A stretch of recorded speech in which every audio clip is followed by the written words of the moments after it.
პაატაგელოვანი გაუჩინარდა 2014 წელს ვერაზე მელიქიშვილის ქუჩიდან. რუსუდან ახალ ბედაშვილი დაიკარგა 10 წლის წინ. არჩილ მუმლაური 14 წლის წინ კასპში სახლიდან გავიდა და მას შემდეგ აღარ გამოჩენილა. ბოლო პერიოდში უკვალოდ დაკარგული ახალგაზრდების საკითხი გააქტიურდა. მშობლები წლებია უშედეგოდ ეძებენ შვილებს და დახმარებას ითხოვენ.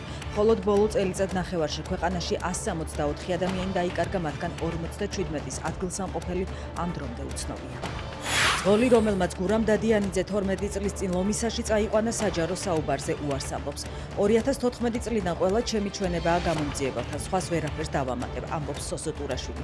ძღოლის თქმით, მისი ყველა ჩვენება მოსმენილი აქვს დადიანიძის დედასაც. თბილისის ერთ-ერთ სკვერში უცხოელები დააყაჩაღეს, დანაშაული ვაკე საბურთალოზე მოხდა. უცხოეთის ორ მოქალაქეს ცივი იარაღის მუქარით ტელეფონები წაართვეს. ყაჩაღობის ბრალდებით წარსულში ნასამართლები პირი დააკავეს. 12 დაღუპული და 40-მდე დაშავებული ოკუპანტმა კიევს ბალისტიკური რაკეტებით დაარტყა.